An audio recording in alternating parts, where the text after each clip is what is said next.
العاكفين والركع السجود وإذ قال إبراهيم رب اجعل هذا بلدا آمنا وارزق أهله من الثمرات من آمن منهم بالله واليوم الآخر قال ومن كفر فأمتعه قليلا ثم أضطره إلى عذاب النار وبئس المصير وإذ يرفع إبراهيم القواعد من البيت وإسماعيل ربنا تقبل منا إنك أنت السميع العليم ربنا واجعلنا مسلمين لك ومن ذريتنا أمة مسلمة لك وأرنا مناسكنا وتب علينا إنك أنت التواب الرحيم ربنا وابعث فيهم رسولا منهم يتلو عليهم آياتك ويعلمهم الكتاب والحكمة ويزكيهم إنك أنت العزيز الحكيم. Barakallahu fikum. Alhamdulillah, Bapak Ibu yang dirahmati Allah. Jadi nanti bisa dibaca kembali, insyaallah, dan bisa dikaji kembali.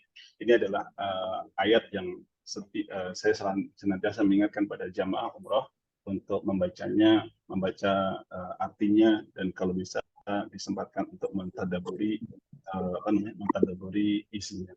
Baik, jamaah yang dirahmati Allah Subhanahu wa taala, kita lanjutkan insyaallah pada malam ini. Sekali lagi malam ini kita akan membahas tentang meneladani keluarga Nabi Ibrahim alaihissalam dan meneladani keluarga Nabi Muhammad sallallahu alaihi wasallam.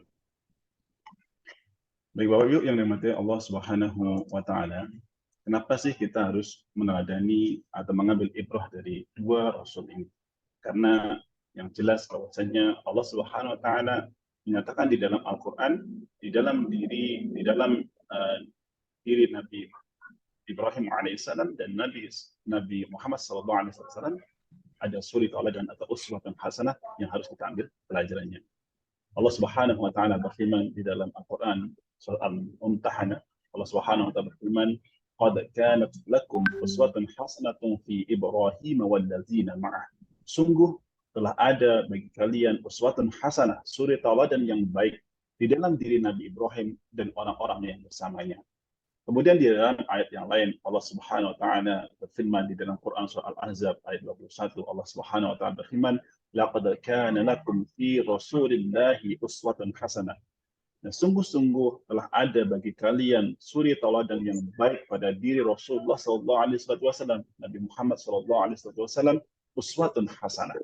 Maka pada malam ini insyaallah Bapak Ibu kita akan membahas atau menteladani 5 teladan yang akan kita ambil dari keluarga Nabi Ibrahim dan keluarga Nabi Muhammad SAW. Bapak Ibu yang dirahmati Allah SWT, nanti ketika Bapak Ibu datang ke Madinah, Bapak Ibu akan bisa berziarah di makam baginda Nabi SAW. Bapak Ibu bisa melihat betapa sederhananya Nabi Muhammad SAW dalam membangun keluarga. Bagaimana Nabi Muhammad SAW membina keluarganya. Kemudian Bapak Ibu bisa melihat betapa mulianya Nabi Muhammad SAW di dalam membangun lingkungannya dan seterusnya. Kemudian nanti ketika kita ke Mekah, kita bisa melihat betapa Nabi Ibrahim alaihissalam di dalam membangun Ka'bah misalkan. Bagaimana Nabi Ibrahim alaihissalam di dalam membangun dan membina anaknya Ismail alaihissalam sehingga tumbuh menjadi anak yang soleh. Bagaimana Nabi Ibrahim alaihissalam didik istrinya Hajar sehingga menjadi istri yang solehah, istri yang taat, istri yang sangat kuat, dan seterusnya.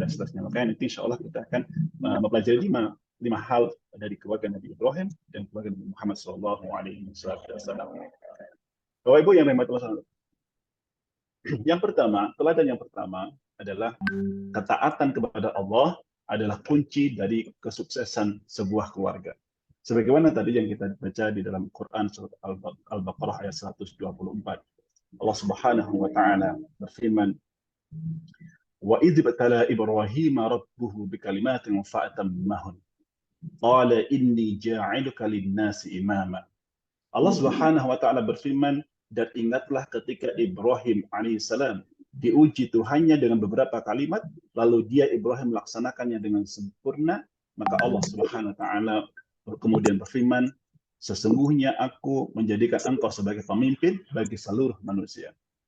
Jadi hal ini bisa kita ambil satu faidah bahwasanya kunci keberhasilan atau kesuksesan keluarga kita adalah ketika kita benar-benar taat kepada Allah Subhanahu wa taala.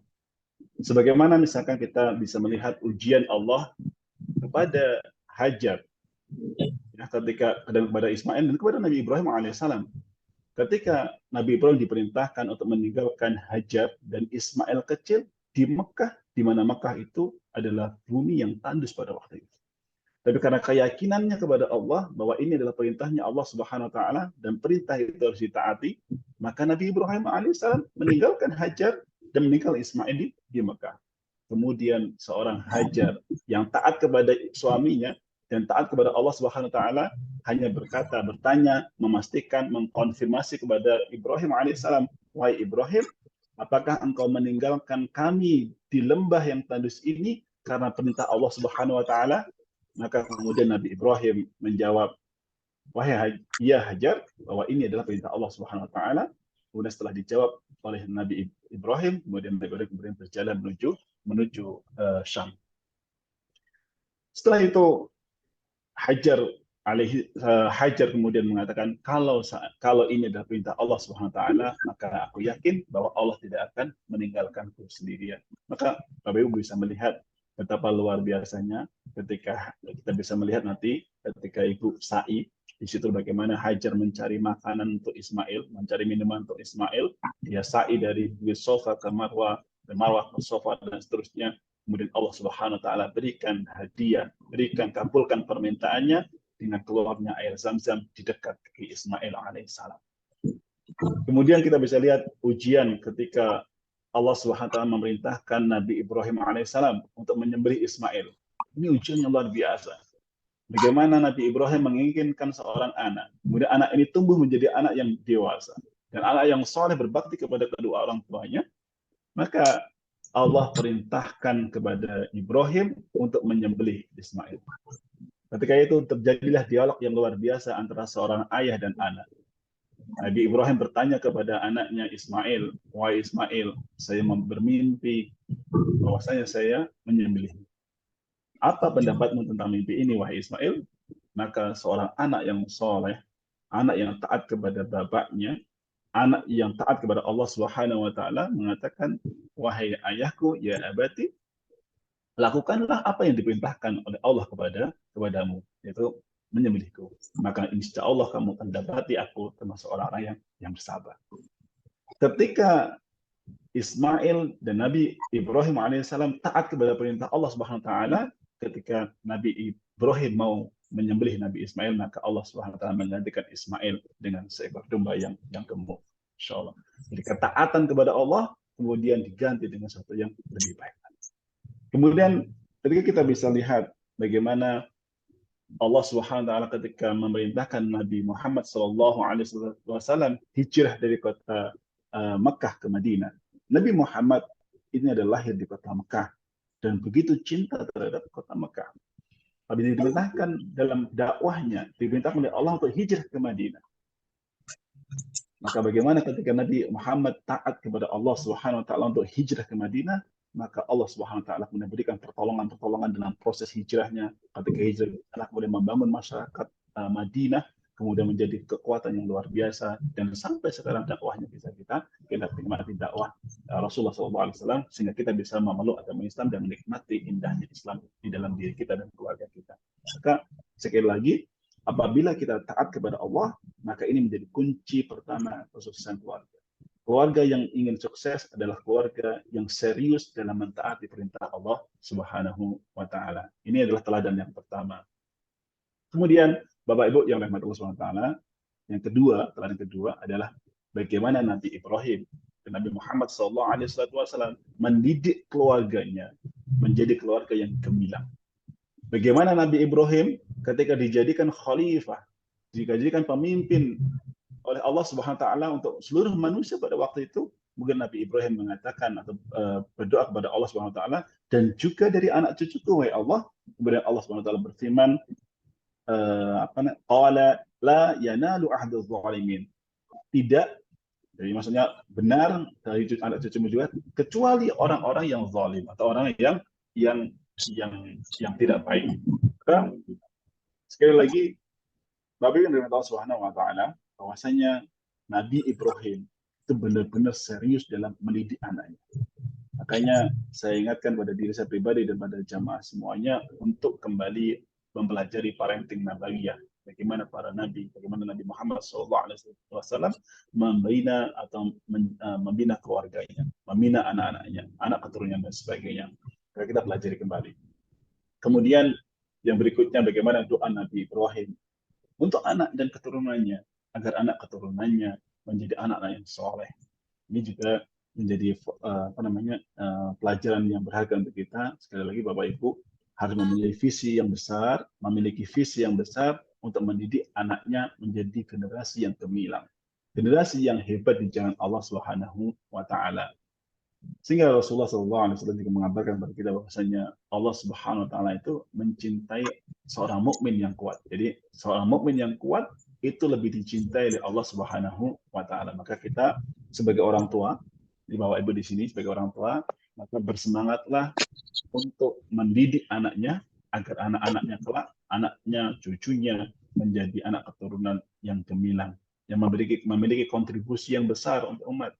Karena sebaik-baik manusia adalah orang yang orang manusia adalah manusia yang paling banyak manfaatnya untuk manusia yang lain. Jadi sekali lagi kita bisa melihat bagaimana Nabi Ibrahim alaihissalam mendidik putra-putrinya, mendidik putranya, mendidik keluarganya menjadi seorang yang luar biasa. Kita bisa lihat, Ustaz, ini saya soalnya jauh Ustaz misalkan ya, long distance relationship misalkan ya, LDR-an nih sama keluarganya. Kita bisa melihat bagaimana LDR-nya Nabi Ibrahim dengan Hajar dan Ismail. Nabi Ibrahim tinggalnya di Syam, di Palestina, ya. Sedangkan Nabi Ismail dan Hajar tinggalnya di Mekah. LDR-an. Meskipun LDR-an, Nabi Ibrahim alaihissalam bisa menunjukkan, bisa mewujudkan bagaimana meskipun LDR-an, tapi kualitas interaksi antara seorang ayah dan anak itu luar biasa. Sehingga terdidiklah Ismail menjadi anak yang sangat-sangat kuat. Jadi Bapak Ibu, meskipun LDR-an, ya, kalau seandainya ada yang LDR-an ya, misalkan bapaknya kerja di Jakarta, istrinya dan anaknya tinggal mungkin di Jawa, misalkan di Semarang atau di Blora misalkan, maka itu tidak menjadi kendala untuk mendidik anaknya menjadi anak yang hebat. Jadi jangan sampai bapak-bapak yang mungkin jauh ya, itu melupakan perannya sebagai kepala sekolah di keluarganya. Jadi ibu itu adalah madrasah untuk anak-anak, tapi bapak itu adalah sebagai kepala sekolah untuk madrasah itu atau untuk sekolah itu. Bapak Ibu yang dirahmati Allah SWT, yang ketiga, ya, teladan yang ketiga adalah membangun bi'ah atau lingkungan yang Islami. Jadi bagaimana kita bisa melihat Nabi Ibrahim alaihissalam diperintahkan oleh Allah Subhanahu wa taala dengan firman-Nya, wa iz ja'alna al-baita masabatan lin-nasi wa amna wattakhidhu min maqami Ibrahim musalla. Dan ingatlah ketika kami menjadikan rumah atau Ka'bah tempat berkumpul dan tempat yang aman bagi manusia, dan jadikanlah makam Ibrahim atau tempat berdirinya Nabi Ibrahim itu tempat untuk sholat.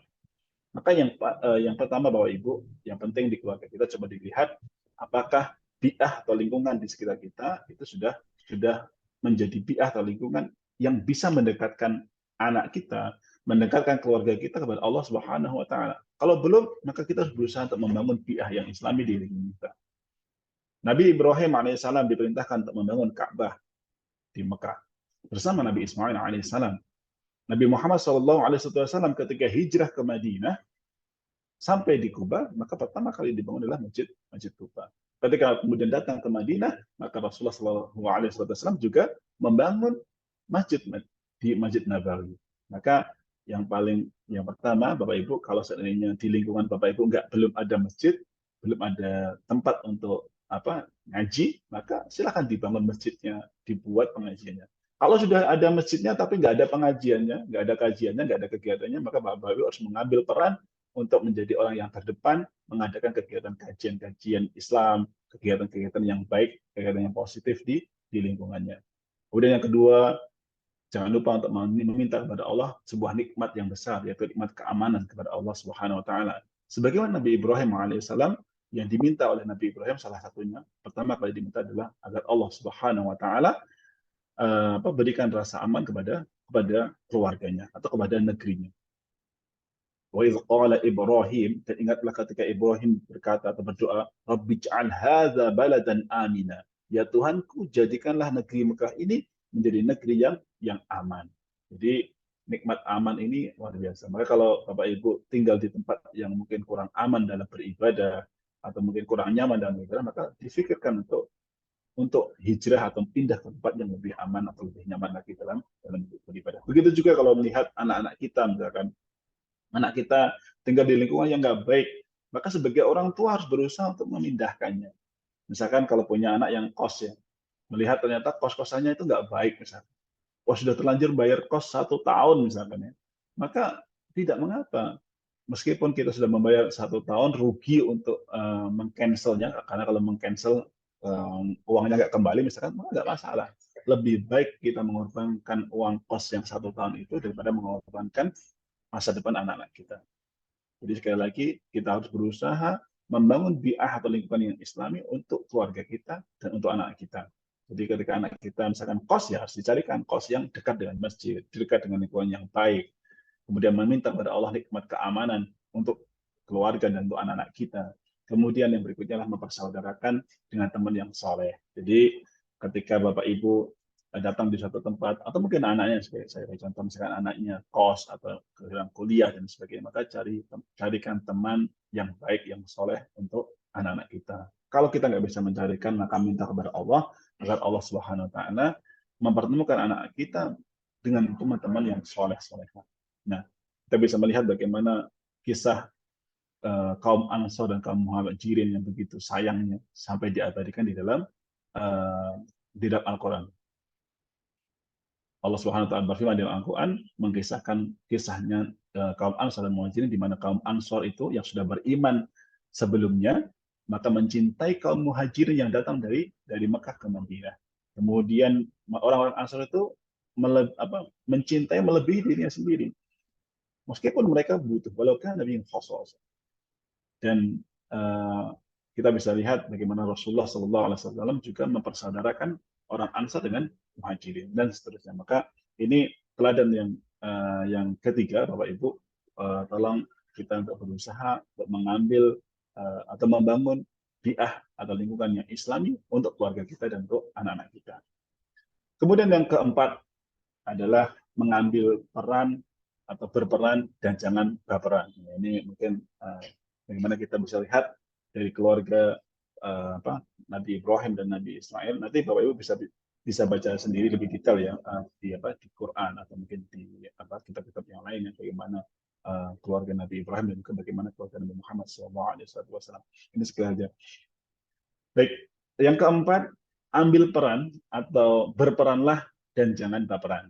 Maka misalkan sebagai seorang suami harus mengambil peran sebagai seorang suami.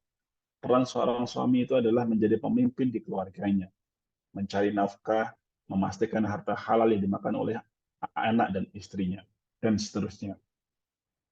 Peran sebagai seorang istri adalah mentaati perintah suami selama perintah itu tidak bertentangan dengan perintahnya Allah Subhanahu wa taala. Mendidik anak-anak, menjaga kehormatan keluarga, menjaga kehormatan suami, dan seterusnya.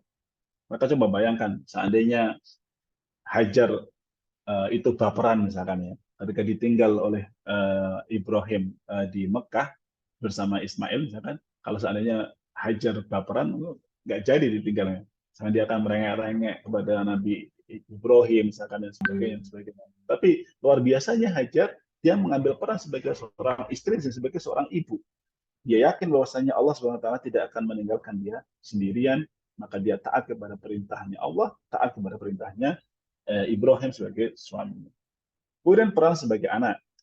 Mengambil peran sebagai seorang anak harus berbakti kepada kedua orang tuanya, menghormati kedua orang tuanya, memuliakan kedua orang tuanya, kemudian menjaga kedua orang tuanya dan seterusnya, dan seterusnya. Maka sebagai seorang anak harus bersungguh-sungguh sebagaimana perintah Allah, kita diperintahkan sebagai seorang anak harus berbakti kepada kedua orang tua kita. Bahkan ketika kita berbakti kepada kedua orang tua kita saja, itu mungkin kita belum bisa membalas jasa-jasa kedua orang tua kita. Maka sekali lagi bagi anak, maka berbahagialah mungkin anak-anak yang di sini ada yang mengumrohkan orang tuanya, Masya Allah, semoga Allah berkahi Bapak Ibu semuanya. Mungkin ada orang tua yang diumrohkan anaknya, maka bersyukurlah mempunyai anak yang sangat perhatian kepada orang tuanya dan seterusnya. Kemudian yang berikutnya adalah peran dalam masyarakat. Bagaimana Nabi Ibrahim memiliki peran di dalam dakwah kepada orang-orang di zamannya. Begitu juga Nabi Muhammad SAW juga memiliki peran dalam masyarakat, dalam berdakwah, memimpin sebuah negeri, berdakwah, menyampaikan risalah Islam dan sebagainya sampai saat ini sehingga kita bisa merasakan nikmatnya iman dan nikmatnya Islam. Maka sekali lagi Bapak Ibu, silakan kita ingat bahwasanya kita harus mengambil peran masing-masing sesuai dengan perannya masing-masing dan jangan tabrakan, ya, jangan tabrakan. Kemudian yang kelima, yang terakhir, yang kelima adalah kekuatan doa dan tawakal. Makanya sekali lagi saya ingatkan kembali, kalau ada jamaah yang belum menulis atau melis doa-doa, maka silakan mulai sekarang dicatat doa-doa terbaik yang akan dipanjatkan, yang diminta nanti di hadapan Allah Subhanahu wa taala ketika nanti di dua kota suci, di kota Madinah dan kota Makkah. Maka kita bisa mengambil teladan terbaik dari Nabi Ibrahim dan Nabi Muhammad SAW tentang bagaimana kekuatan doa dan tawakalnya mereka. Yang pertama, ketika kita berdoa, maka ingatlah bagaimana Nabi Ibrahim alaihissalam dalam doanya senantiasa menyertakan keluarga dan keturunannya. Jadi ketika kita berdoa, maka jangan lupa untuk mendoakan kebaikan untuk anak-anak dan untuk keturunan. Sebagaimana Nabi Ibrahim alaihissalam juga berdoa kepada Allah Subhanahu wa taala agar Allah Subhanahu wa taala jadikan anak keturunannya menjadi anak keturunan yang meneruskan risalah kenabian. Kemudian yang kedua, menanamkan untuk tawaduk dan tidak bangga kepada kebaikan diri sendiri. Jadi bagaimana Nabi Ibrahim ketika sudah melakukan amalan-amalan besar, maka Nabi Ibrahim dan Nabi Ismail itu senantiasa tawaduk bahwasanya semua yang dia lakukan itu tidak bisa dia lakukan kecuali dari pertolongan Allah Subhanahu wa taala. Maka ketika misalkan di dalam ayat di dalam Quran Allah Subhanahu wa taala menceritakan, jadi ketika wa idz yarfa'u Ibrahim qawaida minal baiti wa Ismail, dan ingatlah ketika Ibrahim meninggikan fondasi Baitullah bersama Ismail, ini adalah amalan yang besar, amalan yang agung. Maka apa yang dikatakan Nabi Ibrahim dan Nabi Ismail? Nabi Ibrahim mengatakan, Rabbana taqabbal minna. Wahai Rabb kami, terimalah amalan kami. Innaka antas sami'ul alim. Sesungguhnya engkaulah yang maha mendengar dan maha mengetahui. Ini bagaimana tawaduknya Nabi Ibrahim dan Ismail. Bahwa ketika membangun bangunan Ka'bah, itu tidak bisa dilakukan kecuali dengan pertolongan Allah SWT. Maka ketika selesai membangun bangunan Ka'bah, maka Ibrahim menyerahkan kepada Allah dan memohon agar apa yang dilakukan oleh Nabi Ibrahim dan Ismail itu diterima oleh Allah Subhanahu wa taala. Kemudian yang ketiga, maka Bapak Ibu silakan berdoa dengan doa yang terbaik. Ya. Bapak Ibu tolong untuk ketika berdoa silakan berdoa dengan spesifik, nggak masalah, detail itu nggak masalah, dan fokus dalam berdoanya. Sebagaimana doa Nabi Ibrahim alaihissalam yang dalam ayat yang tadi dibacakan oleh putri kami di Mbak Sarah, Allah Subhanahu wa taala berfirman menceritakan Nabi Ibrahim ketika berdoa. Nabi Ibrahim berdoa, Rabbana wab'ats fihim rasulan minhum yatlu 'alaihim ayatika wa yu'allimuhumul kitaba wal hikmah wa yuzakkihim innaka antal azizul hakim. Nabi Ibrahim berdoa secara spesifik dengan doanya, ya Tuhan kami, utuslah di tengah mereka seorang rasul dari kalangan mereka sendiri, yaitu dari keturunan Nabi Ibrahim alaihissalam, yang akan membacakan kepada mereka ayat-ayat-Mu dan mengajarkan kitab dan hikmah Al-Quran dan As-Sunnah kepada mereka dan menyucikan mereka. Sungguh engkaulah yang maha perkasa lagi maha bijaksana. Kita bisa melihat bagaimana spesifiknya doa Nabi Ibrahim agar Allah Subhanahu wa taala menurunkan atau mengutus seorang rasul dari anak keturunannya Nabi Ibrahim alaihissalam. Dan doa ini dikabulkan oleh Allah Subhanahu wa taala. Kita bisa melihat anak keturunan Nabi Ibrahim itu menjadi rasul, insyaallah. Dan Nabi Muhammad SAW adalah jalur keturunan Nabi Ibrahim melalui Hajar melalui Ismail alaihi salam. Silakan Bapak Ibu spesifik nggak apa-apa. Misalkan kalau sudah ingin sesuatu spesifik bisa. Kayak misalkan contoh kemarin ada seorang jamaah yang dia memang ingin menjadi PNS ya. Saya sebut menjadi PNS, menjadi abdi negara gitu ya. Maka jamaah ini doanya adalah agar Allah SWT berikan apa namanya? Akan jadikan PNS itu spesifiknya. Jadi alhamdulillah dengan izin Allah Subhanahu wa taala ketika pulang dari umroh kemudian ada tes PNS, diikuti tes PNS dan sebagainya. Kemudian alhamdulillah akhirnya anaknya, jadi kebetulan tuh berangkat orang tua dan anaknya. Dua-duanya, yang ibunya pingin anaknya jadi PNS, yang anaknya juga pingin jadi PNS. Maka berdoa kepada Allah SWT di sana dan alhamdulillah dengan izin Allah SWT dikabulkan dan sekarang alhamdulillah jadi PNS. Kita doakan semoga menjadi PNS yang amanah, yang bisa memberikan kebermanfaatan untuk umat dan untuk bangsa kita. Amin. Kemudian yang keempat, Bapak Ibu, ketika nanti berdoa, ya, ketika berdoa, maka berdoalah dengan doa yang kita inginkan, apapun itu. Ketika kita sudah berdoa, maka harus optimis dan yakin bahwa Allah Subhanahu wa taala akan mengabulkan doa kita. Meskipun mungkin mustahil di mata manusia.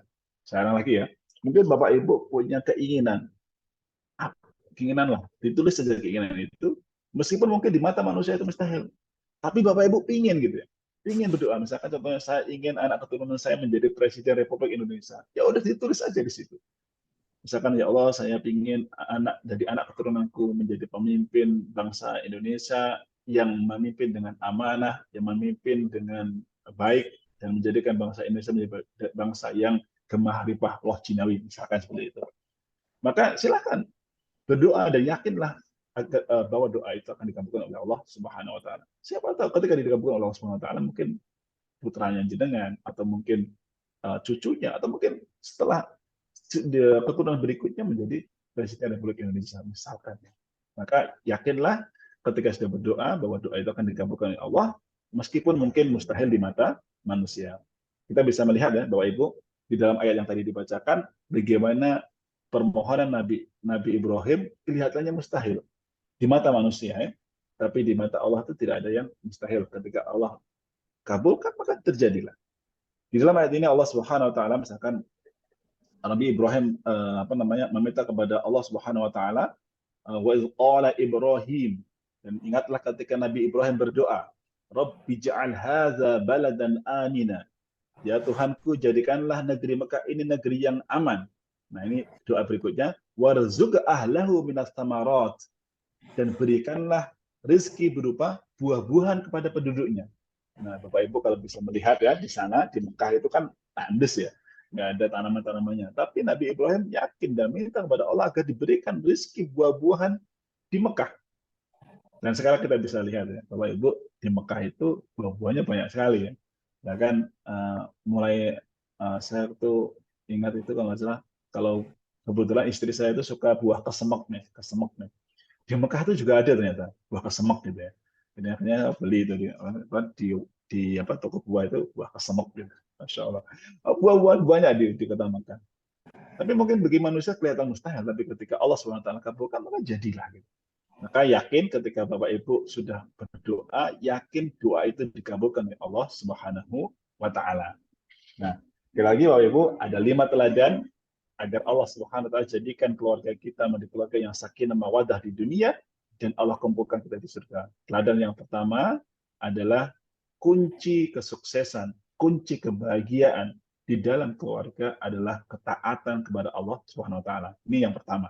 Saya ulang lagi ya. Pertama adalah ketaatan kepada Allah itu menjadi kunci kesuksesan di dalam membangun sebuah keluarga. Kemudian yang kedua adalah mendidik keluarga menjadi generasi yang gemilang. Anak-anak kita harus kita didik menjadi generasi yang gemilang. Sebagaimana Nabi Ibrahim mendidik Ismail menjadi seorang rasul, dan anak keturunan Nabi Ibrahim juga menjadi seorang rasul. Kemudian yang ketiga adalah membangun sebuah bi'ah atau lingkungan yang islami. Jadi Bapak Ibu pastikan jangan sampai anak-anak kita hancur gara-gara bi'ahnya nggak bagus, lingkungannya nggak bagus. Saya ingatkan kembali, kalau kita lihat lingkungan kita nggak bagus, maka hijrahlah. Kalau kita nggak bisa mengubahnya. Tapi kalau kita bisa mengubahnya, silakan berusaha untuk mengubahnya. Tapi kalau nggak mampu, silakan hijrah mencari lingkungan yang lebih baik lagi. Termasuk kalau kita lihat lingkungan anak kita nggak bagus, maka silakan diminta anak kita untuk pindah dari lingkungan itu. Ada sebuah kisah, misalkan contohnya, ini contoh ketika Nabi Ismail itu memiliki seorang istri yang tidak solehah, dan mungkin dengan apa namanya, ketika itu Nabi Ibrahim melihat istrinya Nabi Ismail itu ada istri yang nggak baik gitu ya.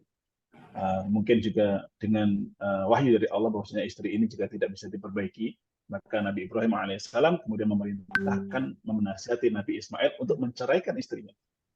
Kemudian Nabi Ismail kemudian menceraikan istri yang nggak baik tadi. Agar apa? Agar lingkungan keluarga Nabi Ismail ini baik. Kemudian Nabi Ismail menikah dengan istri yang lebih baik lagi. Kemudian ketika datang Nabi Ibrahim untuk kedua kalinya, melihat istrinya yang baru, yang istrinya Nabi Ismail yang baru, maka Nabi Ismail mengatakan kepada Nabi, memberikan nasihat kepada Nabi Ismail agar dipertahankan istrinya yang ini. So, ya. Maka ini ya Bapak Ibu, pentingnya sebuah lingkungan.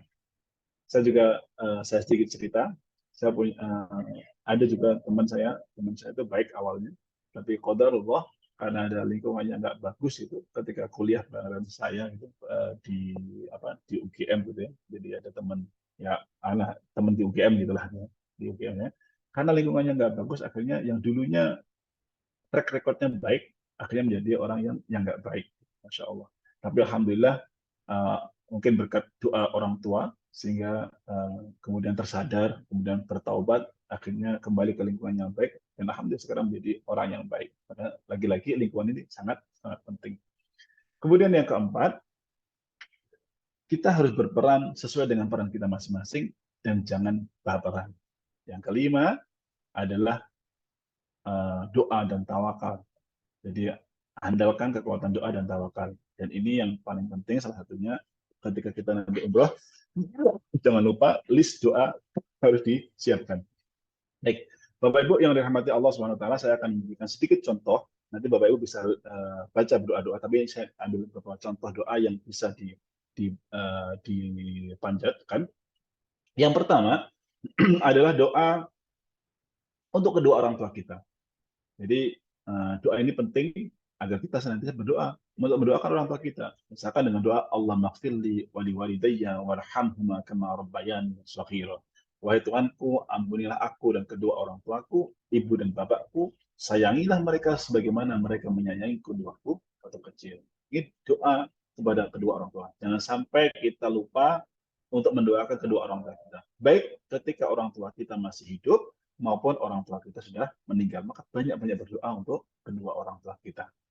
Kemudian yang kedua adalah doa untuk anak dan istri kita. Dengan doa yang diabadikan, salah satu doa di Al-Quran, Allah Subhanahu wa taala memberikan berfirman, Rabbana hab lana min azwajina wa dhurriyyatina qurrata a'yun waj'alna lil muttaqina imama. Ini doa yang sangat bagus untuk anak dan keturunan kita. Dan harus menjadi visi besar pada diri kita. Visi besar kita adalah membangun keluarga, menjadi keluarga yang sakinah, keluarga anak-anak kita, istri kita menjadi istri dan anak yang menjadi penyejuk mata atau qurrata a'yun bagi keluarga kita, dan menjadi pemimpin orang-orang yang bertakwa dan siap untuk menanggung beban keumatan. Nah, ini menjadi visi yang baik, yang visi untuk keluarga kita. Maka berdoa Rabbana hab lana min azwajina wa dhurriyyatina qurrata a'yun waj'alna lil muttaqina imama. Ya Tuhan kami, anugerahkanlah kepada kami, istri kami dan keturunan kami sebagai penyejuk mata, qurrata a'yun kepada kami, dan jadikanlah kami menjadi pemimpin orang-orang yang yang bertakwa. Insya Allah. Jadi Bapak Ibu, ini jangan sampai terlewatkan kalau yang doa ini ya. Doa ini harus hafal semuanya. Kalau nggak hafal, dihafalkan. Harus hafal Arabnya dan hafal bahasa Indonesianya. Kalau nggak hafal bahasa Arabnya, minimal bahasa Indonesianya. Ya Allah, berikanlah, jadikanlah istri dan anak kami. Ini kalau suami ya. Kalau istri ya, jadikanlah suami dan anak kami menjadi penyejuk mata bagi kami, dan jadikanlah kami menjadi pemimpin orang-orang yang bertakwa, dan jadikanlah anak kami menjadi anak-anak yang siap menanggung beban keumatan. Gitu ya. Itu doa yang harus kita panjatkan. Kemudian yang berikutnya adalah ini doa ketika kita masuk usia 40. Dan ini menjadi visi bagi setiap orang. Mungkin zaman di sini belum ada yang usianya di bawah 40. Seperti saya, usia saya masih di bawah 40 kalau secara Masehi, tapi kalau secara Hijriah sudah mau menjelang 40, jadi ya doa ini juga doa saya juga gitu. Tapi bagi yang belum mencapai 40, maka ini harus menjadi visi yang besar untuk kita. Bahwasanya kita sebagai seorang anak harus berbakti kepada kedua orang tua kita. Karena kedua orang tua kita sudah mendidik kita. Maka ketika kita masuk ke usia 40, maka kita itu sudah memiliki kesiapan yang bagus, ya. Kecukupan finansialnya, kecukupan spiritualnya dan sebagainya. Kemudian kita berdoa kepada Allah Subhanahu wa taala, Rabbi auzi'ni an ashkura ni'mataka allati an'amta 'alayya wa 'ala walidayya wa an a'mala salihan tardah wa aslih li fi dhurriyyati inni tubtu ilaika wa inni minal muslimin. Wahai Tuhanku, berikanlah kepadaku rasa syukur untuk menikmati rasa syukur akan nikmat-Mu kepadaku dan karunia yang Engkau karuniakan kepadaku dan kepada ibu bapakku, dan supaya aku tetap mengerjakan amal soleh yang Engkau ridhoi, dan jadikanlah kebaikan, setiap sifat kebaikan meresap masuk ke dalam jiwa keturunanku. Sesungguhnya aku bertobat kepadamu dan sesungguhnya aku termasuk dari orang-orang yang berserah diri. Ini di dalam Quran Al-Ahqaf ya. Nanti silakan dibaca. Kemudian doa yang berikutnya adalah doa agar Allah Subhanahu wa taala berikan kecerdasan untuk anak-anak kita, ya. Kalau punya anak atau mungkin belum punya anak, ya berdoa ya. Kalau mungkin sedang hamil atau anaknya kecil dibawa, kalau seandainya ada anak kecil dibawa nanti ikut umroh, maka ketika nanti tawaf, ketika nanti di tempat-tempat yang istimewa, elus kepalanya, kemudian doakan terbaik untuk anak kita. Salah satu doanya ini, Allahumma faqihhu fid din wa 'allimhu ta'wil. Kalau ini cowok ya, kalau cewek ya diganti hal ini. Allahumma faqih fid din wa 'allimhu ta'wil. Jadi atau pakai bahasa Indonesia, ya Allah berikanlah kefahaman kepadanya, kepada anakku dalam urusan agamanya, dan ajarkanlah takwil. Takwil itu bisa tafsir Al-Quran. Maka ini adalah doa agar Allah SWT berikan kecerdasan kepada anak kita. Jadi dihafalkan ya Bapak Ibu, ini Allahumma faqihhum fiddin wa 'allimhu ta'wil. Ya Allah, berikanlah, fakihkan, fahamkanlah anakku terhadap agamanya, dan berikanlah kemampuan, ajarkan kepada mereka ilmu takwil atau tafsir Al-Quran. Ini doa untuk anak kita. Kemudian ini juga doa yang sangat baik, jangan sampai ini juga dilupakan Bapak Ibu, agar mendoakan anak kita agar anak kita dijaga oleh Allah Subhanahu wa taala, agar Allah Subhanahu wa taala menjaga anak-anak kita, agar Allah Subhanahu wa taala menjaga anak kita, mengampuni dosa-dosanya, menyucikan hatinya, dan menjaga kehormatannya. Jadi luar biasa fitnah yang saat ini, fitnah dunia saat ini luar biasa. Maka senjata kita doa ya. Doa kepada Allah SWT agar Allah Subhanahu wa taala menjaga anak-anak kita. Karena kita nggak mungkin ya menjaga anak kita, mengawasi anak kita 24 jam. Nggak mungkin. Apalagi kalau anak kita sudah besar, itu sudah SMP aja udah susah ya. Apalagi kalau sudah SMA, sudah kuliah dan sebagainya. Maka andalan seorang orang tua adalah doa. Doa kepada Allah agar Allah Subhanahu wa taala menjaga anak-anak kita, menjaga anak keturunan kita. Salah satu doanya seperti ini. Allahumma ighfir dzambahu. Ya Allah, ampunilah dosa-dosanya. Dosa anak kita. Kalau dosa anak kita diampuni oleh Allah Subhanahu wa taala, maka urusannya akan dimudahkan oleh Allah Subhanahu wa taala. Kemudian permintaan yang kedua, wa tahhir qalbahu. Ya Allah, sucikanlah hati anakku ya Allah. Kalau hati anak-anak kita disucikan oleh Allah Subhanahu wa taala, maka anak kita akan mudah menerima nasihat. Anak kita akan mudah menerima ilmu. anak kita akan mudah dalam belajarnya, anak kita akan mudah untuk diajak kebaikan dan seterusnya. Maka minta kepada Allah agar Allah Subhanahu wa taala menyucikan hati anak kita, mentazkiyah hati anak-anak kita. Wa tahhir qalbahu ya Allah, sucikanlah hati anakku ya Allah. Wa hasin farjahu. Yang ketiga minta kepada Allah Subhanahu wa taala agar Allah Subhanahu wa taala menjaga kemaluannya. Maksudnya menjaga kehormatannya agar terhindar dari perbuatan zina yang dibenci oleh Allah Subhanahu wa taala. Wa hasin farjahu ya Allah, jagalah kemaluannya ya Allah. Maka Bapak Ibu, di dunia saat ini yang luar biasa seperti ini, maka saya sarankan Bapak Ibu untuk mencengin doanya. Salah satu doa ini ya doa doa apa? Ini adalah doa yang perlu Bapak Ibu dawamkan atau istiqomahkan untuk mendoakan anak kita agar anak kita diampuni dosa-dosanya, agar anak kita dibersihkan hatinya, agar anak kita dijaga kemaluannya. Nah, ini kurang lebih Bapak Ibu yang dirahmati Allah Subhanahu wa taala contoh doanya ya. Nanti doanya banyak ya, doa yang diajarkan oleh Rasulullah baik di dalam hadis atau di dalam sunnah atau nanti di dalam Al-Quran. Silakan nanti Bapak Ibu bisa baca-baca di dalam buku yang dibagikan ini juga banyak doa. Silakan nanti milih-milih doa yang terbaik yang mana. Yang saya kasih contoh tadi itu adalah doa yang sering saya dawamkan atau sering saya baca, terutama untuk keluarga dan untuk anak-anak saya. Baik, Bapak Ibu yang dirahmati Allah SWT, mungkin itu kalau ada nanti pertanyaan silahkan tafadhol. Insya Allah nanti besok kita akan masuk pada pembahasan inti kita yaitu manasik umrohnya. Besok insya Allah kita jam 8 kita akan membahas tentang manasik umroh. Mungkin sebelumnya kalau ada pertanyaan, saya Ustaz, silahkan. Saya tanya. Assalamualaikum. Waalaikumsalam warahmatullahi wabarakatuh. Kalau di waktu ibadah tawaf itu yang 7 kali putaran, apakah ada doa wajib yang harus kita baca? Terus yang lainnya mungkin sunnah, doa-doain. Apakah doa wajib itu ada ya, Ustaz? Ya, masih Ustaz. Assalamualaikum. Ya, barakallahu fiikum Pak Didik. Waalaikumsalam warahmatullahi wabarakatuh. Di dalam tawaf yang paling pertama, tawaf ini adalah suatu ibadah yang pahalanya sangat besar. Ya, dan hanya bisa dilakukan di Ka'bah. Maka ketika nanti kita berkesempatan di Mekah, maka banyak tawaf, tawaf sunnah misalnya, banyak tawaf.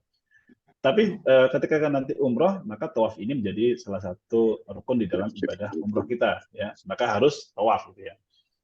Nah, kembali ke pertanyaannya Pak Didik tadi, ketika tawaf, adakah bacaan wajib yang harus dibaca? Ya. Bacaan yang wajib dibaca adalah sebenarnya nggak dikatakan wajib, nggak. Kalau seandainya nggak bisa juga nggak apa-apa. Gitu. Sebenarnya tawaf yang muter aja. Gitu. Kalau seandainya nggak bisa baca Rabbana atina fid dunya hasanah wa fil akhirati hasanah wa qina adzabannar, ya nggak apa-apa. Tapi kelihatannya akan sayang kalau seandainya kita nggak membaca doa ini. Maka tadi sebenarnya Pak Didik mengingatkan kepada kita ada doa yang istimewa yang kita baca ketika nanti kita tawaf, yaitu ketika nanti kita sampai di rukun Yamani, sampai ke Hajar Aswad, maka kita harus berdoa dengan doa Rabbana atina fid dunya hasanah wa fil akhirati hasanah wa qina adzabannar. Makanya ini disebut dengan apa? Dengan doa sapu jagat. Ya, makanya Bapak Ibu harus paham artinya. Jangan sampai nggak paham artinya. Jadi di situ kita minta kepada Allah, Rabbana ya Rabb kami atina fid dunya hasanah, berikan kepada kami kehidupan dunia yang baik. Wa fil akhirati hasanah, dan berikan kehidupan akhirat yang baik. Wa qina adzabannar, dan jauhkan kami dari siksa api neraka. Maka Bapak Ibu, ini permintaannya luar biasa ya. 3 permintaan. Yang pertama, agar Allah Subhanahu wa taala berikan kenikmatan hidup di dunia. Ini yang pertama. Yang kedua, minta agar Allah Subhanahu wa taala berikan kenikmatan nanti ketika kita di akhirat. Jadi minta kita dimasukkan dalam surga. Dan yang ketiga, agar Allah jauhkan dari siksa api neraka. Semoga kita semuanya di sini tidak merasakan jilatan api neraka. Allahumma amin. Wa qina adzabannar, jauhkan kami ya Rabb dari siksa api neraka. Maka kata Allah Subhanahu wa taala, wa man zuhziha 'anil nar faqad faz. Maka barang siapa yang dijauhkan dari neraka itu orang yang sangat beruntung. Ya, jadi doanya itu adalah doa sapu jagatnya tadi ya Pak. Itu adalah ketika nanti di antara rukun Yamani sampai nanti rukun Hajar Aswad. Jadi Rabbana atina fid dunya hasanah wa fil akhirati hasanah wa qina azabannar. Tapi harus difahami ya, diresapi gitu, minta sama Allah, ya Allah, saya meminta kepada Engkau kehidupan dunia yang baik dan berikanlah kehidupan akhirat yang baik ya Allah, dan jauhkan kami dari siksa api neraka. Nah, sisanya putaran yang berikutnya apa yang dibaca? Silakan membaca doa-doa yang lainnya.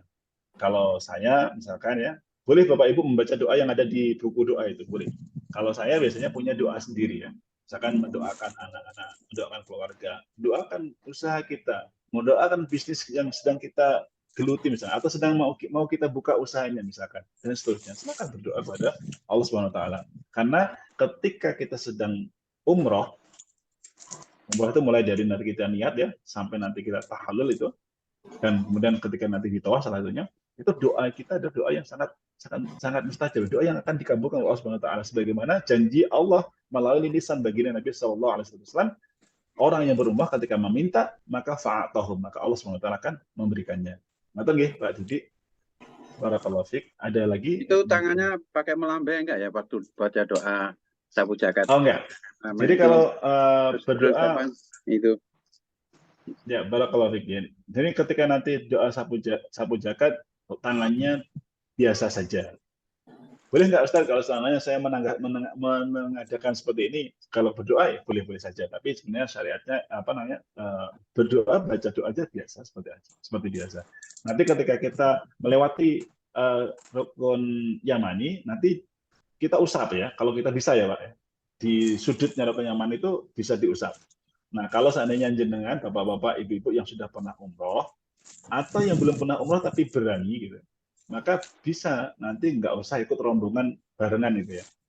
Karena kalau barengan pasti nggak mungkin bisa mengusap rukun Yamani, ya. Karena barengan itu pasti agak jauh ya.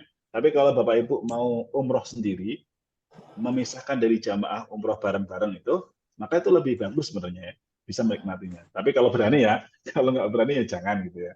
Nanti malah bingung gitu ya. Tapi kalau yang sudah terbiasa, silakan nanti. Karena pada dasarnya ibadah umroh itu adalah ibadah sendiri-sendiri atau munfarid. Ya. Jadi kalau bisa sendiri-sendiri malah bagus, lebih khusyuk biasanya kalau sendiri-sendiri itu. Tapi kalau seandainya saya nggak berani, saya ini dan sebagainya, ya udah ikut jamaah aja, nanti ada mutawif yang membimbingnya, ada teman-teman bareng-bareng dan sebagainya gitu ya. Gitu. Jadi nanti ketika di rukun Yamani diusap, kalau nggak bisa ngusap ya udah nggak usah pakai isyarat apapun. Baru nanti ketika nanti kita sampai di Hajar Aswad, kita melambaikan tangan kita dengan mengucapkan Bismillah, Allahu Akbar. Seperti itu. Nanti insya Allah kita akan bahas besok di manasik. Gitu. Barakallahu fiik. Oke, matur suwun, Ustaz. Ya, ini ada pertanyaan, Ustaz. Kalau tawaf itu kan harus punya wudhu. Tapi kalau baru 2 putaran kita batal wudhu, apa kita harus ulang dari awal? Nah, kalau pertanyaan dari Pak Tri, ini pertanyaan yang bagus. Ini ada beberapa pendapat ulama, tapi insya Allah yang paling kuat, yang kita pakai nanti insya Allah adalah tawaf itu harus wajib punya wudhu ya. Kalau nggak punya wudhu batal, maka tawafnya batal. Tapi tawaf itu 1 putaran. Ya, jadi selesai 1 putaran, misalnya contohnya kalau baru putaran kedua nih, putaran pertama, putaran kedua, nah mau putaran ketiga batal wudhunya, maka kita harus ambil wudhu lagi, wudhu pakai, biasanya kalau saya sarankan pakai sprayer itu ya, pakai sprayer seperti ini ya, pakai sprayer gitu, seperti ini, nanti lebih gampang, lebih cepat nanti kita wudhunya. Setelah itu memulai tawaf dari Hajar Aswad, kemudian diteruskan putaran yang ketiga. Jadi yang 2 putaran yang nggak batal tadi itu tetap dihitung ya. Jadi dihitung putarannya. Jadi yang diulang hanya putaran ketiga saja. Gitu. Jadi nggak perlu diulang dari yang pertama. Ya, barakallahu fiik. Baik, ada lagi pertanyaannya Bapak Ibu?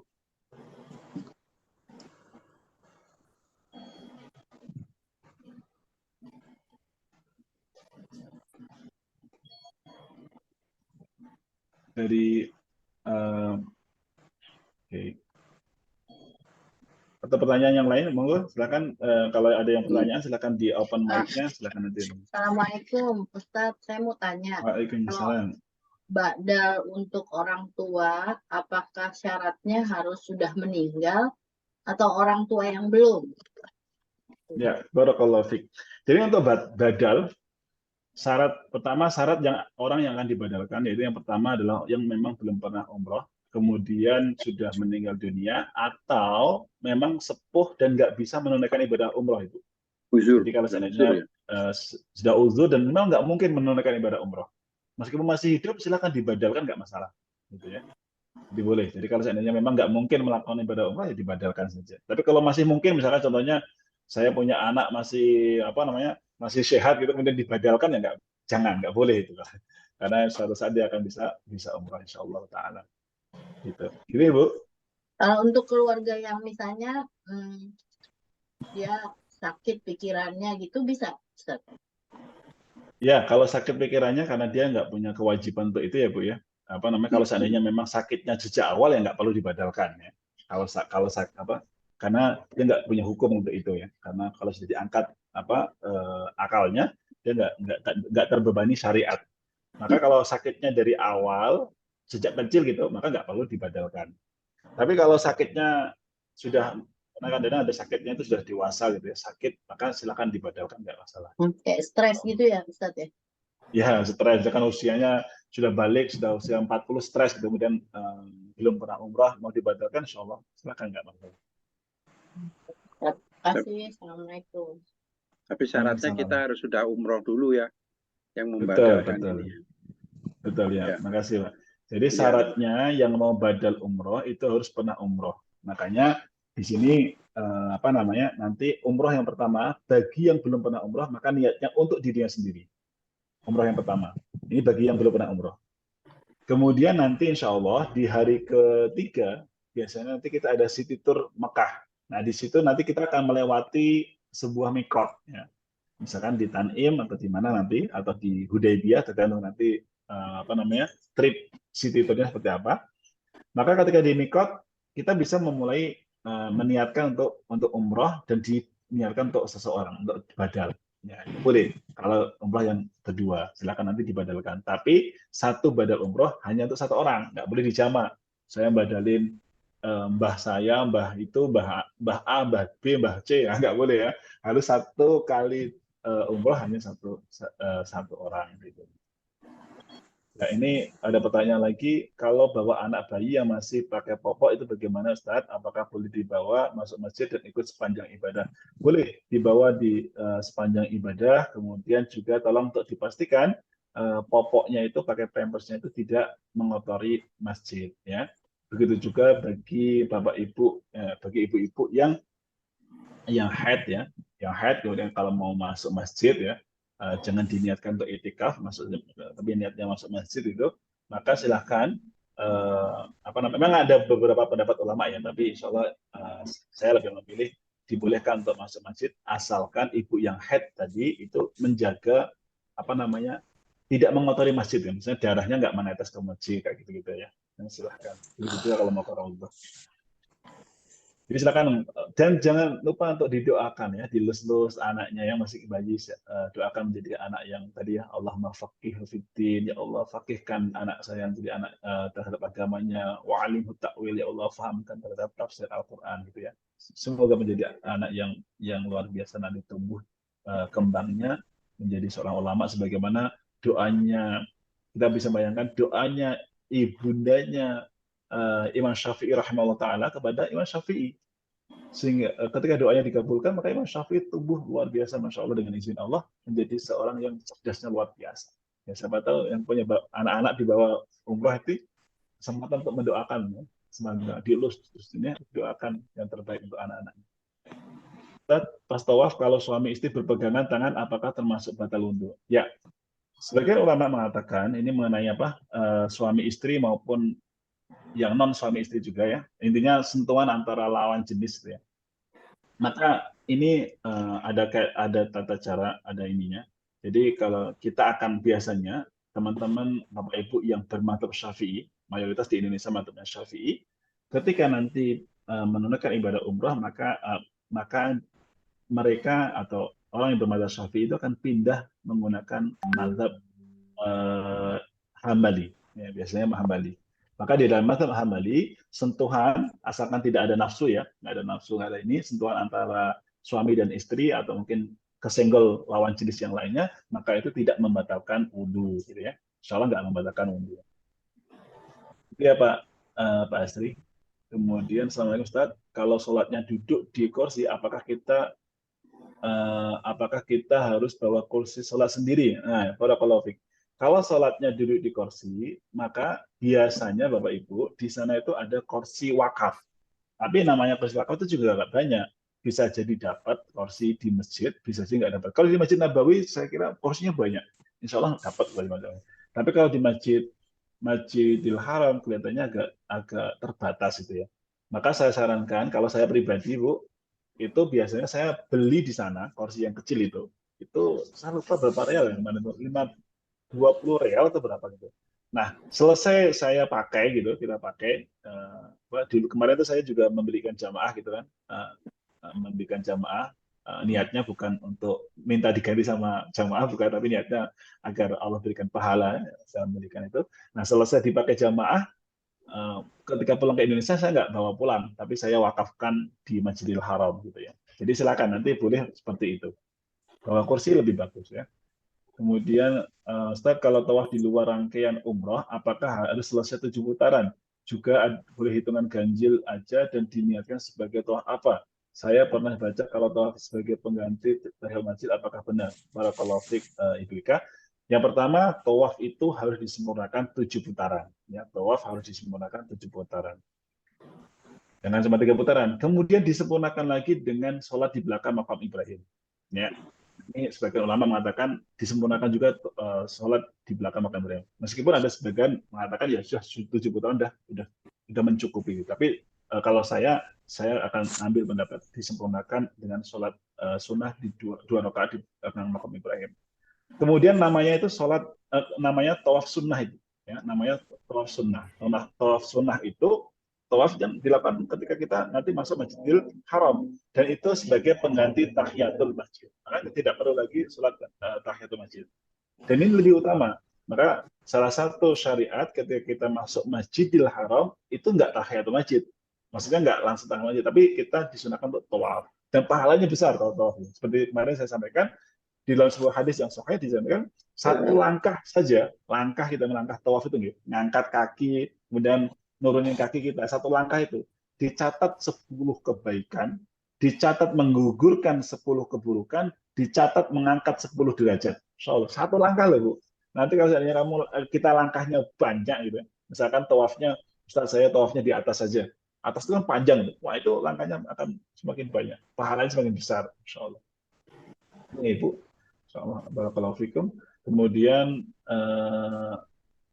Ibu Yeti, jika kita ingin membadalkan misalkan kakek nenek, sedangkan kita baru pergi umrah pertama, berarti jika ingin badal harus umrah berikutnya ya Ustadz?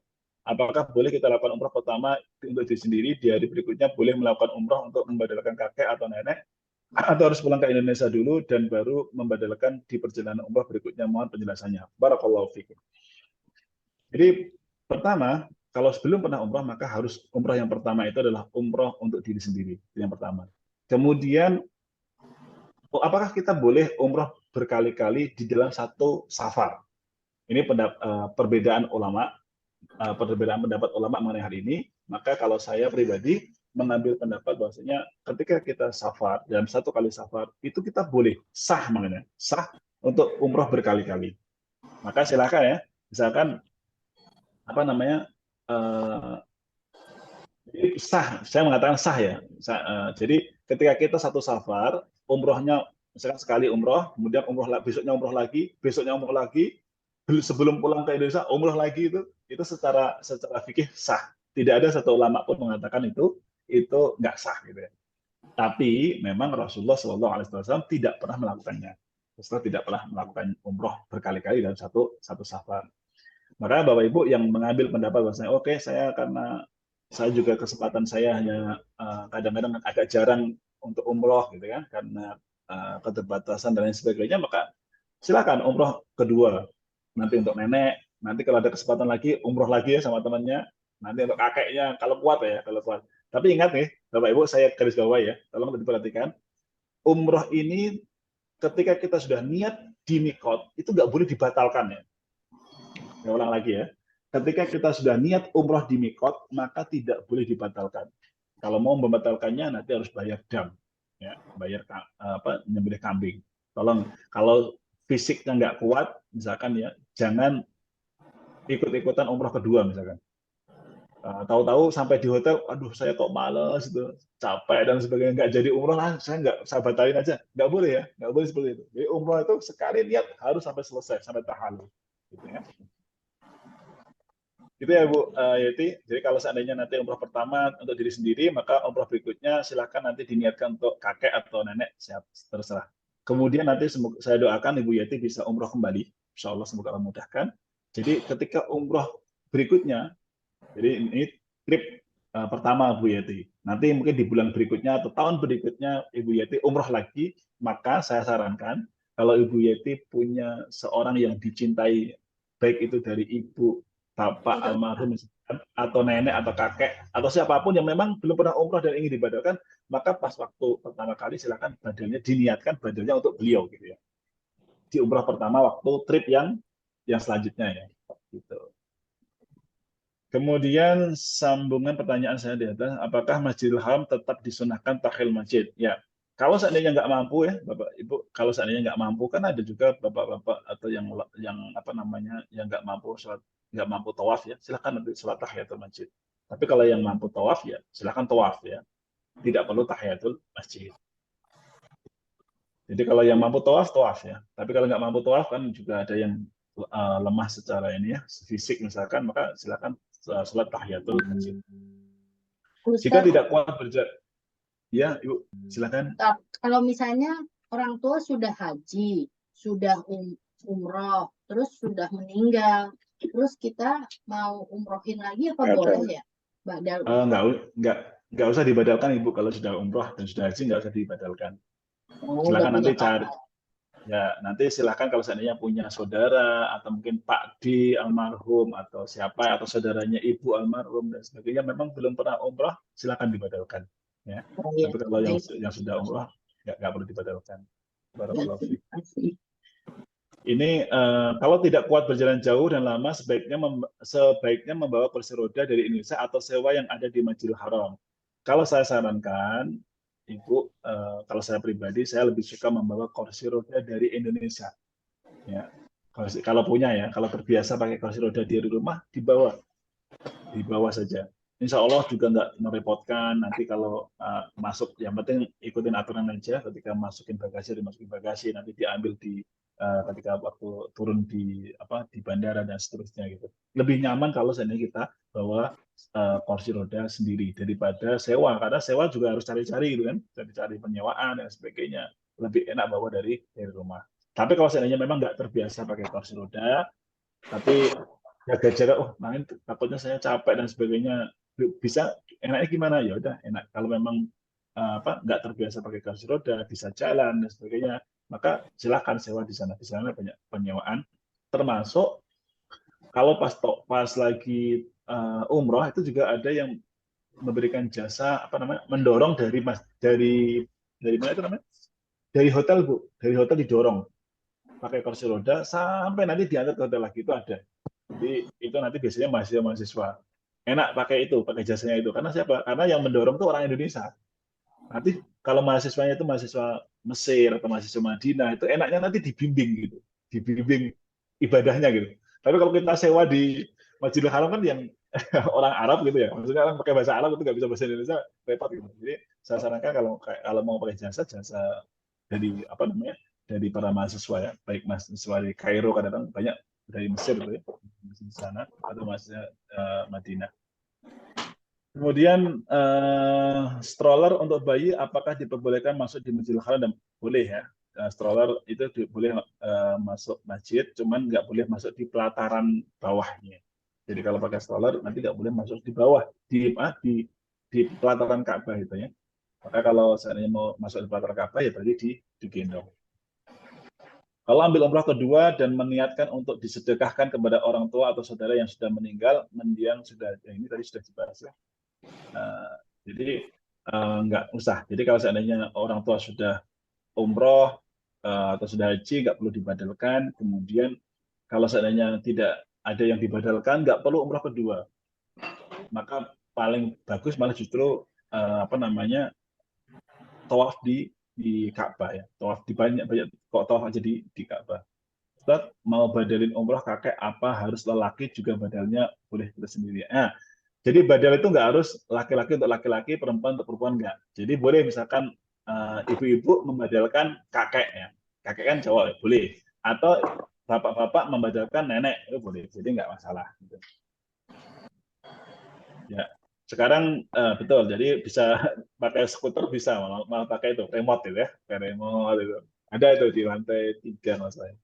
Nah, nanti ada. Kalau mau nanti kita akan arahkan, soalnya akan dibantu untuk itu ya. Pakai skuter.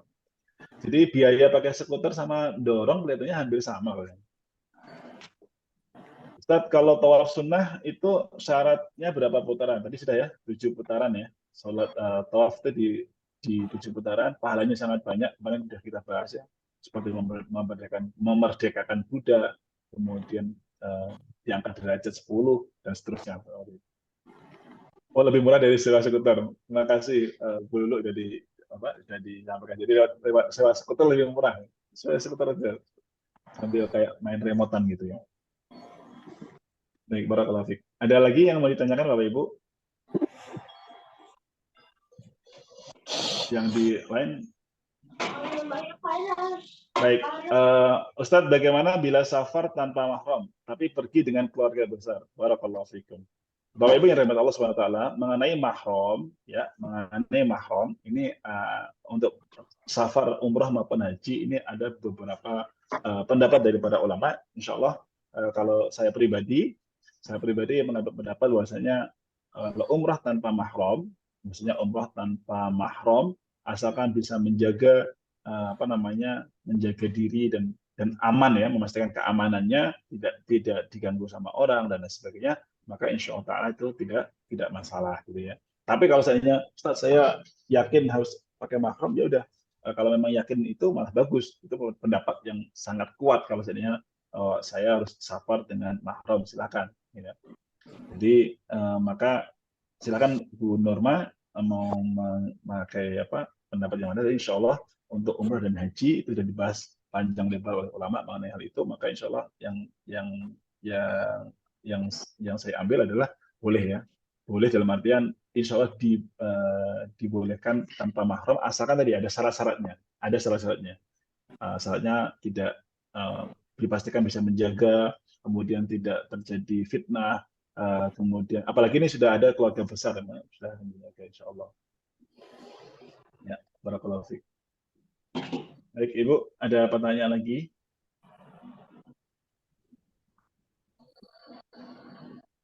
Kalau nggak ada, saya hitung sampai 3. Oh ini ada. Kalau sudah pernah badalkan umrah oleh orang lain, apakah boleh kita badal umrah lagi? Ya. Kalau sudah dibadalkan umrah oleh orang lain, boleh kita badalkan lagi. Silakan. Kalau saya lebih mantap, saya badalkan sendiri untuk orang-orang yang saya kasihi. Ya. Orang-orang yang saya cintai, itu misalkan mbah saya punya mbah belum pernah umrah gitu ya. Mbah ini sayang banget sama saya, ingat itu sangat. Maka saya badalkan sendiri ya. Mau tanya Tat.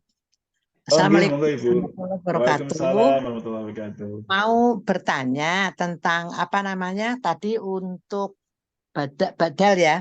Apakah harus menjalankan tawaf sama sa'i, Pak? Ya, badal umroh nanti harus komplit. Jadi mulai dari mikot, kemudian niat di sana, niat ikhram di sana, kemudian setelah itu tawaf 7 kali putaran, kemudian sa'i 7 kali, kemudian setelah itu tahallul. Ya, itu. Jadi harus komplit semuanya ketika badal. Ya. Jadi waktu niatnya juga walaupun untuk diri sendiri dan sambil badal kan tidak apa-apa. Nanti kalau umroh itu harus niatnya itu 1 kali umroh untuk 1 orang. Jadi ketika umroh pertama untuk diri sendiri, baru nanti ketika ada umroh lagi, umroh yang kedua atau ketiga, itu baru nanti boleh untuk membadalkan. Gitu. Langsung aja ngomong. Ya, terima kasih. Assalamualaikum warahmatullahi wabarakatuh. Tanya Ustaz. Ya, monggo Pak Asri. Kain ihromnya itu dari pabrik apa dicuci apa enggak Pak ya? Ya, barakallahu fiik. Untuk kain ihram tolong dicuci lagi ya. Kain ihram dicuci lagi, silakan dicuci pakai sabun cucian gitu ya. Nggak perlu pakai pewangi ya.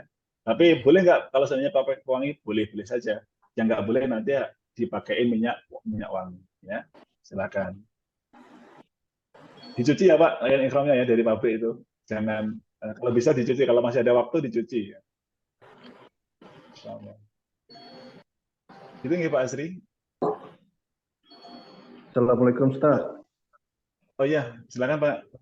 Mengenai vaksin meningitis bagi jamaah umroh bagaimana Ustaz? Ya, barakallahu fiik. Untuk vaksin meningitis jamaah umroh itu tidak menjadi persyaratan wajib. Ini kalau masalah kewajiban ya, masalah syarat-syarat umroh. Jadi vaksin meningitis tidak menjadi kewajiban untuk umroh sekarang. Jadi syaratnya gitu. Tapi saya pribadi menyarankan bagi jamaah umroh yang tidak punya misalkan tidak berat untuk melakukan vaksin meningitis, maka silakan vaksin meningitis ya. Karena ini untuk kesehatan kita ya, untuk kesehatan kita. Silakan. Kalau saya sarankan kalau seandainya Bapak Ibu tempat vaksinnya dekat, toh biayanya juga cuma sekitar 350.000 gitu ya. Untuk kesehatan kita silakan vaksin meningitis. Kalau yang belum pernah vaksin meningitis. Tapi secara ini Pak, secara syarat untuk umroh itu sekarang udah nggak wajib lagi. Jadi nggak ditanyain lagi kartu kuningnya atau vaksin meningitisnya. Gitu ya Pak.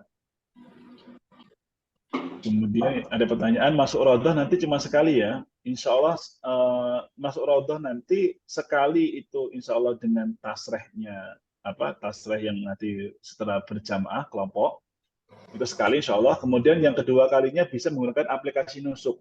Nah, saya doakan semoga bisa masuk lewat aplikasi nusuk ya. Nanti coba dipantau ya. Kalau sudah keluar visanya, silakan nanti diaktifkan nusuknya, aplikasi nusuknya, kemudian dipantau jadwalnya. Ketika jadwalnya available langsung daftar gitu ya. Biar bisa masuk Raudhah. Ustadz, apakah boleh berdoa menggunakan bahasa Indonesia? Oh, sangat boleh. Malah saya sarankan pakai bahasa Indonesia saja kalau seandainya nggak bisa bahasa Arab. Ya, jangan sampai kita nggak tahu yang kita minta gitu ya. Kecuali bacaan-bacaan sholat. Kalau bacaan sholat harus pakai bahasa Arab gitu ya. Tapi kalau di luar bacaan sholat mau berdoa, maka berdoa sesuai dengan bahasa kita. Orang Jawa boleh pakai bahasa Jawa, orang Sunda boleh pakai bahasa Sunda, orang terserah ya bahasa yang kita ini. Jadi silakan doanya itu pakai bahasa yang difahami. Ini kalau di luar sholat ya. Kalau di sholat ya nggak boleh kita sholat Allah Akbar dari bahasa Indonesia. Allah Maha Besar, nggak boleh gitu ya. Tapi kalau untuk doa di luar sholat, silahkan mau pakai bahasa Indonesia. Malah saya sarankan pakai bahasa Indonesia saja. Kalau nggak bisa bahasa Arab. Kecuali kalau ada yang pintar bahasa Arab, pakai bahasa Arab malah bagus. Apalagi itu ada di dalam Al-Quran, misalkan doanya. Hukum menggunakan deodoran ketika umroh, ya deodoran asalkan tidak ada pewanginya boleh. Maka silakan nanti beli deodoran yang tidak ada pewanginya, nggak ada wangi-wanginya, nggak ada minyak wanginya. Ada yang jual, gitu. Silakan nanti boleh. Untuk umroh. Tapi biasanya kalau seandainya terpaksa pakai, kalau deodorannya ada minyak wanginya boleh nggak Ustaz? Boleh ketika makainya sebelum niat umroh. Jadi makanya itu setelah mandi, kan memang setelah mandi itu disunahkan apa? Pakai deodoran, pakai minyak wangi di badan ya, nggak boleh dipakai di badan. Itu malah disunahkan, gitu ya. Kalau untuk deodoran silakan nanti pakai yang nggak ada wanginya. Pakaian ihram dicuci dengan sabun dan bau sabunnya masih ada gimana? Nggak apa-apa insya Allah ya. Bau sabunnya itu kalau seandainya masih ada tidak masalah. Yang nggak boleh adalah pewanginya. Sabun dan sebagainya itu nggak dikonsider atau nggak dikategorikan sebagai pewangi. Jika pewangi yang Ustaz bisa boleh nggak pakai apa itu yang di apa sih pewangi yang nyetrika itu ada pewanginya itu ya.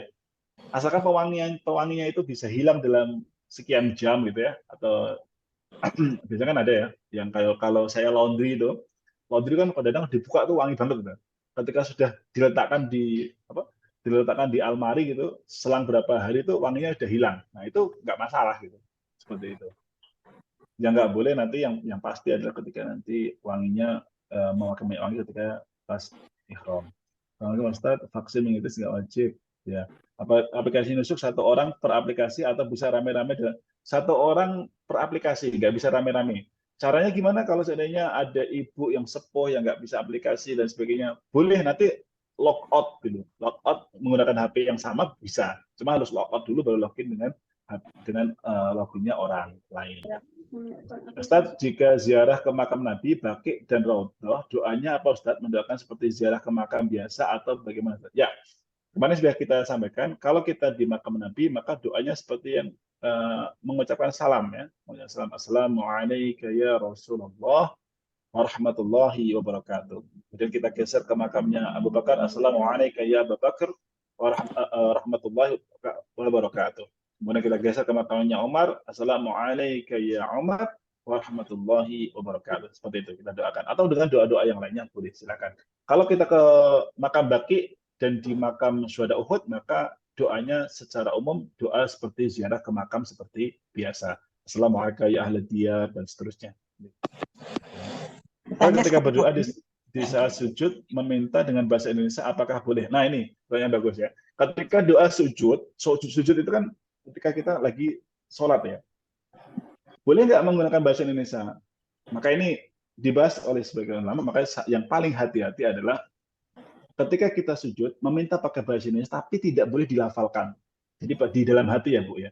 Sujud itu pakai bahasa Indonesia, maka pakai mintanya di dalam hati. Jangan dilafalkan. Jangan suaranya jangan dikeluarkan gitu ya. Misalkan ya Allah saya minta agar suami saya ini, aduh kalau ngasih uang saku, uang belanja saya kurang ya Allah, mau lapangkanlah rezeki suami saya sehingga ngasih uang belanjanya lebih banyak. Itu boleh ya, boleh dalam hati ya, tapi jangan dilafalkan, nanti ganggu sebelah. Ini uang. Gitu ya. Kemudian tasreh berarti nanti kita akan diinfokan visa masing-masing. Ya, nanti ketika tasreh berjamaah nanti akan diinfokan dan waktunya itu mendadak. Saya ulang lagi ya. Kita masuk Raudhah dengan tasreh jamaah, tasreh bareng-bareng, itu nanti waktunya itu mendadak. Meskipun nanti di dalam kayak itinerary-nya itu ada jam sekian, hari sekian itu nanti kita jadwalnya masuk Raudhah. Itu belum tentu juga karena kita nggak tahu kapan turunnya itu ya. Kapan turunnya izin masuk ke dalam Raudhah. Maka siap-siap saja. Gitu ya, nanti akan diinfokan di bulan insyaallah. Jadi seperti itu. Tanya Tat, mungkin Tat. Pada waktu di Madinah kita nanti mengadakan sholawatan enggak di sana untuk kan? Ya, barakallahu fiikum. Ibu, jadi sholawat kepada Rasulullah SAW, salat Nabi itu adalah salah satu ibadah yang sangat mulia dan harus kita perbanyak. Terutama lagi nanti ketika kita hari Jumat harus banyak-banyak sholawat kepada Nabi Sallallahu Alaihi Wasallam. Makanya ketika nanti di Madinah, ketika nanti di Mekah dalam perjalanan, silakan banyak-banyak sholawat. Sholawatnya nanti sendiri nggak masalah. Jadi sendiri sholawat, ya sendiri. Jadi nanti biasanya nggak ada nggak bareng-bareng ya. Silakan sendiri. Perbanyak sholawat. Karena sholawat ini pahalanya banyak, maka harus banyak-banyak sholawat ya. Bisa silakan sholawat berkali-kali. Apalagi nanti kita di Madinah, apalagi nanti kita dekat dengan makam Nabi Sallallahu Alaihi Wasallam, maka perbanyak sholawat kepada Nabi Sallallahu Alaihi Wasallam. Gitu ya. Jadi tolong untuk diperbanyak sholawatnya, terutama di hari Jumat. Ya, kalau misalkan hari biasa sholawatnya itu 100.000 ya, maka di hari Jumat ya 100.000 lebih 50 lah minimal gitu ya. Ya, pokoknya sholawatnya harus banyak ya Bu ya. Sholawatnya itu sholawat minimal sholawat yang paling gampang, paling Allahumma sholli ala Muhammad wa ala ali Muhammad, Allahumma sholli ala Sayyidina Muhammad wa ala Sayyidina Muhammad. Jadi itu sudah cukup ya. Kayak itu diulang-ulang terus saja sudah sangat baik. Ustadz, nanti kalau kita ke Raudhah dibantu kan aplikasinya ya? Untuk ke Raudhah pertama nanti insya Allah akan dibantu sama tim yang akan di lapangan insya Allah. Kemudian untuk alat aplikasi nusuk nanti juga akan, kalau ada kesulitan nanti akan dibantu oleh tool leadernya atau teman-teman yang lainnya. Insya Allah akan dibantu untuk aplikasi nusuknya ya. Nanti kalau nggak tahu cara install aplikasi nusuk bisa kontak saya, nanti saya ajarin Ibu insya Allah. Iya.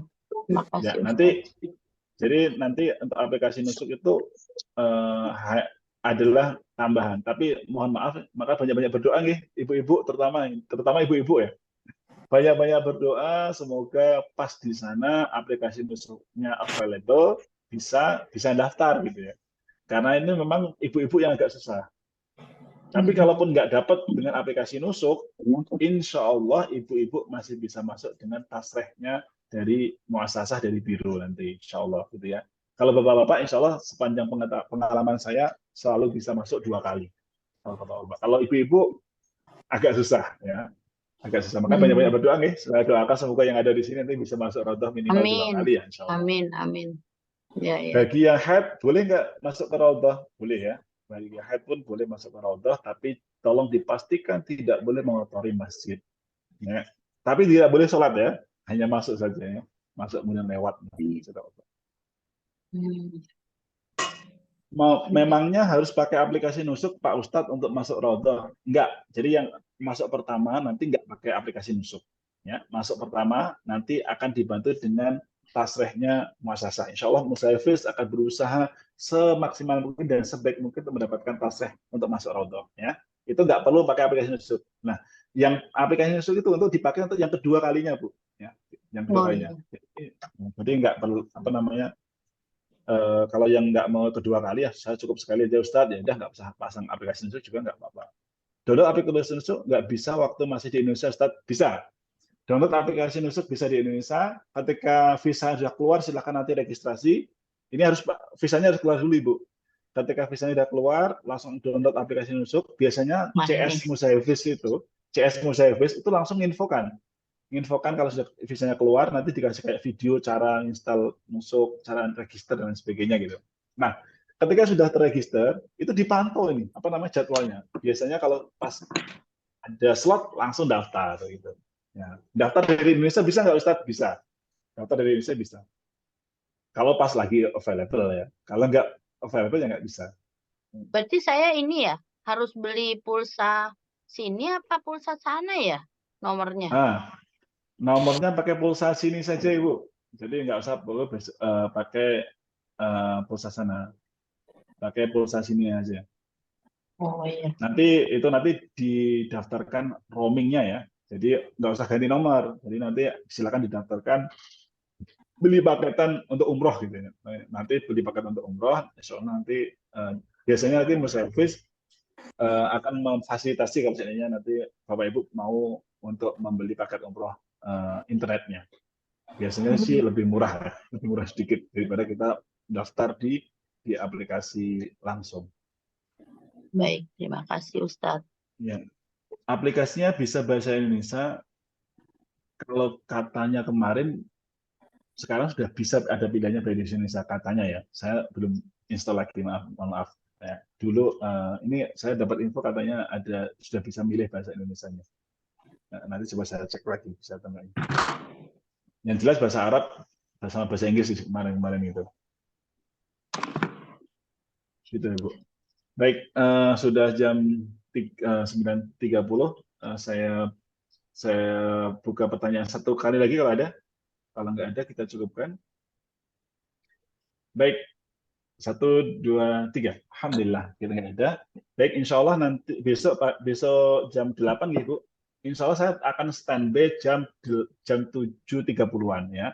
Nanti sebelum kita mulai manasiknya, kita buka sesi tanya jawab dulu. Jadi kalau ada ibu-ibu, bapak-bapak yang punya pertanyaan, baik pertanyaan tentang tata cara umroh, atau pertanyaan tentang ibadah apa yang harus dilakukan ketika nanti di Masjid Nabawi dan Masjidil Haram, atau pertanyaan tentang teknis, atau pertanyaan yang lainnya, silakan nanti bisa join besok di jam 7.30 ya. Karena pengajian nanti akan kita mulai jam 8 insya Allah. Jadi Bapak Ibu bisa nanti tanya-tanya dulu. Ya. Ya Bu. Jadi untuk sholawat, sholawatan ya Bu ya Bu Siti, untuk sholawat itu harus diperbanyak sholawatnya, sholawat kepada Nabi Sallallahu Alaihi Wasallam, dan sholawat yang terbaik salah satunya adalah sholawat Ibrahim. Ya, sholawat Ibrahim itu sholawat yang seperti kita sholat itu ya. Allahumma sholli ala sayyidina Muhammad wa ala sayyidina Muhammad kama shallaita ala Ibrahim wa ala ali Ibrahim, ya, dan seterusnya itu. Itu sholawat yang terbaik. Bahkan nanti Bapak Ibu untuk memperbanyak sholawat. Baik, kita cukupkan Bapak Ibu semuanya. Semoga Allah berkahi pertemuan kali ini dan semoga Allah SWT jadikan umrah Bapak Ibu nanti menjadi umrah yang terbaik, menjadi tamunya Allah terbaik, dan setiap permintaan doa-doa dikabulkan oleh Allah Subhanahu wa taala. Amin ya rabbal alamin. Dan semoga Allah SWT memberikan kesempatan kepada Bapak Ibu semuanya untuk umrah di tahun ini tahun depannya lagi. Allahumma amin. Amin. Kita tutup dengan doa kafaratul majlis. Subhanakallahumma bihamdika asyhadu an la ilaha illa anta astaghfiruka wa atubu ilaik. Assalamualaikum warahmatullahi wabarakatuh. Waalaikumsalam warahmatullahi wabarakatuh. Terima kasih Ibu. Insyaallah bisa ketemu lagi ya, insyaallah. Amin, amin, amin. Insyaallah.